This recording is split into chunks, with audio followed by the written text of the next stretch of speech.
Arestado sa Metro Manila ang 37 Chinese at Taiwanese national na nagpapanggap umanong taga-gobyerno ng bansang China para simutin ang deposito sa bangko ng kanilang binibiktimang mga Chinese national din. Nakatutok si Emil Sumangil. Sila ang 37 Chinese at Taiwanese nationals. Nadakip daw ng CIDG sa isinagawang raid sa dalawang magkahiwalay na safe house sa loob ng mga exclusive subdivision sa Metro Manila noong Sabado. Ang mga edad, nasa pagitan ng 20 at 50 taong gulang. Mga miyembro raw ng sindikato na sangkot sa tinatawag na telecom fraud. Ang ilan sa mga pratong nakumpiska sa raid, ginagamit daw sa operasyon. Ang sindikato raw nagpapakilalang mga taga-gobyerno ng China. Tatawagan daw ang kanilang mga bibiktimahing Chinese nationals na nakabase sa mainland China. Sasabihan ng bibiktimahin na kailangan nilang i-freeze at i-transfer ang bank accounts dahil palalabasin daw ng mga ito na galing sa iligal ang mga deposito. Kapag natakot na raw ang mga biktima, sapilitan na raw ita-transfer ng sindikato ang pera ng biktima. May grupo na magpapanggap na pulis, may piskal, may judge, may member ng monetary institutions. So, may script yan eh. May sinusundan sila script. Tatawagan nila yung biktima. O natatawag dyan eh, magpapanggap na pulis. Inimbestigahan namin yung bank account mo dahil ito sinususpense ang proceeds nito ay nanggaling sa fraud o sa krimen. Kung gusto mo malaman, ma-verify, tawagan mo yung fiscal's office, bibigay namin sa iyo yung number. Nadiskubre raw ng CIDG ang operasyon ng sindikato matapos magbigay ng impormasyon at makipagtulungan ang Chinese police noong isang buwan. Iniimbestigahan na ngayon ng CIDG kung may sangkot na Pilipino sa iligal na operasyong ito. Napili raw ng grupo na sa Pilipinas ibase ang kanilang operasyon dahil malayang nakagamit ng internet. Madaling nakakalabas-masok ang mga dayuhan at wala raw ngipin ng batas dito sa bansa laban sa mga cybercrimes. That's why we have been pushing for the passage of these laws or these bills that are now pending in Congress, both in the lower house and the upper house, para naman magkaroon na talaga tayo ng batas na magagamit natin na diin. Ang lumalabag daw kasi sa Access Device Recognition Act natin, karaniway piyansa lang naabot 10,000 piso ang katapat. Emil Sumangil, Nakatutok, 24 oras. Laman ang usap-usapan sa bawat umpukan ng mga ordinaryong Pinoy ang huling yugto ng impeachment trial laban kay Chief Justice Corona. Ano nga ba ang saloobin ng ating mga kababayan sa nalalapit na paghuhukom sa punong maestrado? Yan ang tinutukan ni Michael Fahatin. Likas na mahilig makisali sa mga usapang politika ang mga Pinoy, lalo na sa impeachment trial.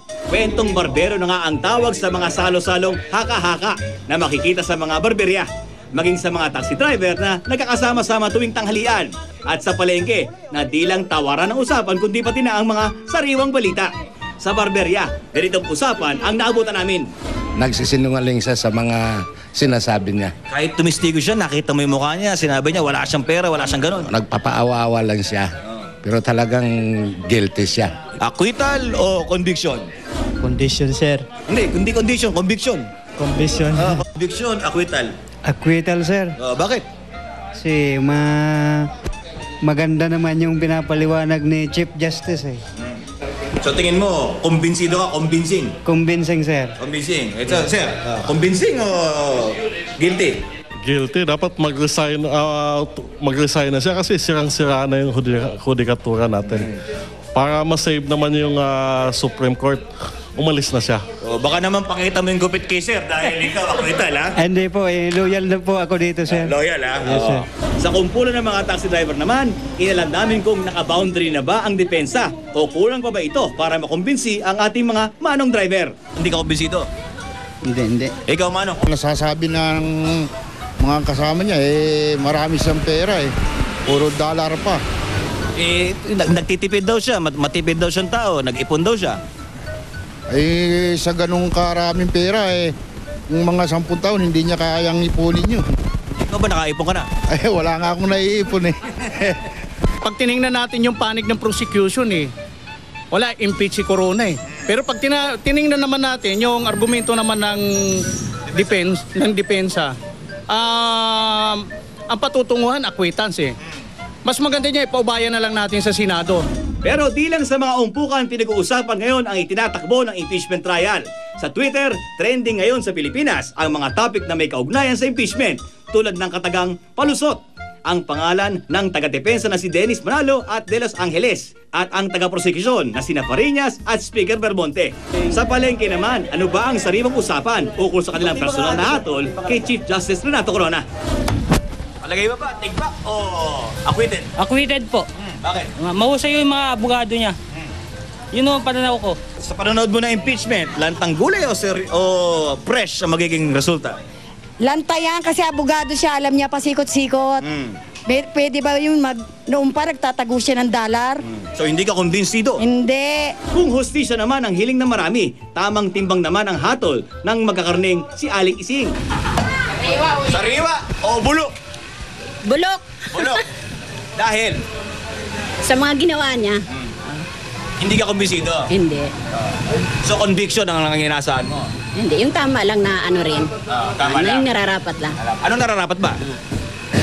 Umalis na rin siya. Umalis na lang? Mag-resign na lang. Tamang timbang lang. Okay lang. Tama ba yung timbangan mo? Tama po. Okay, tama ha? Michael Bahati ng Dudok, 24 oras. Si Mel Tiangco, ang inyong kapusong totoo. Ulila na nga sa ama, maaga pang nawala ng ina. Ito ang kwento ng mga batang ulila sa liblib na kabundukan ng Kalinga. Nakilala namin sila noong nakaraang buwan dahil sa panawagan na maipagamot sana ang pinakapanganay na babae sa 7 magkakapatid ng pamilya Dalingay. Ating balikan at kamustahin ang mga bata.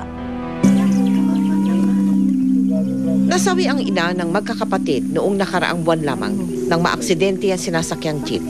Kaya ang 16 na taong gulang na si Angelica ang tumatayo ngayong ina sa magkakapatid. Yung nawala si mama, wala nang nagtatrabaho sa amin kaya napilitan kami gamitin yung abuloy niya na pangbili ng bigas namin tapos yun yung pangkain namin. Ang panganay na si Michael umi-extra sa minahan para mayroon silang makain. Kahit madalas, mantika at toyo lang ang ulam.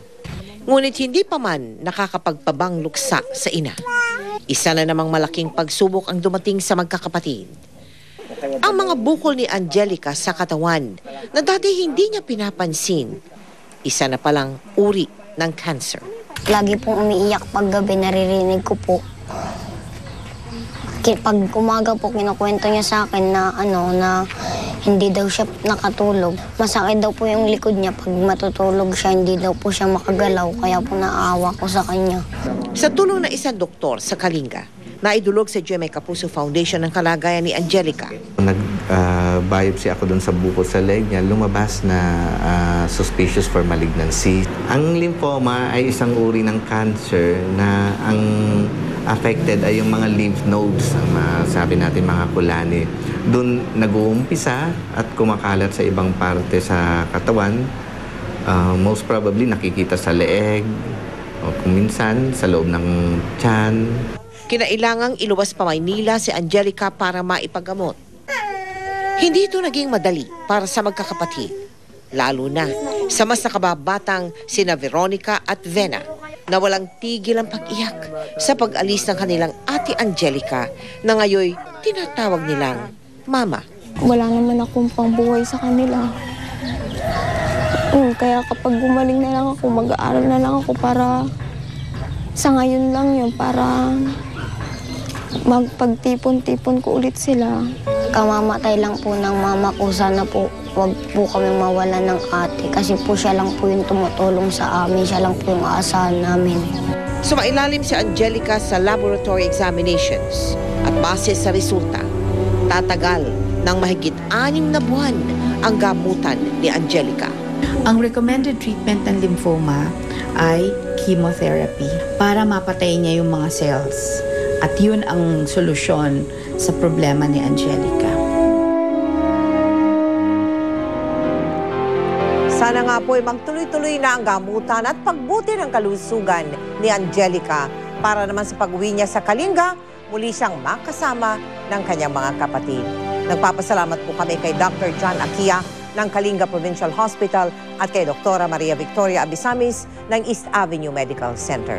Maging sa lahat ng naging katuwang namin sa pagpapagamot ni Angelica, maraming salamat sa inyo. Samantala, para po sa inyong tulong kay Angelica Dalingay, maaari po kayo magdeposito ng inyong donation sa aming mga bank account o sa anumang sangay ng Cebuana Luwilier. Maaari ding mag-log on sa www.kapusofoundation.com. Susunod, Shabon ay siniksik sa isaw ng baboy, tinangkang ipuslit sa kulungan.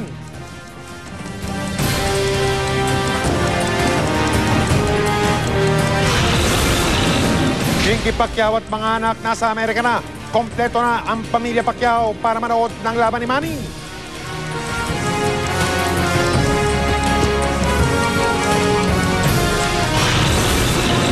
Justin Bieber, nanakit daw ng isang paparazzo.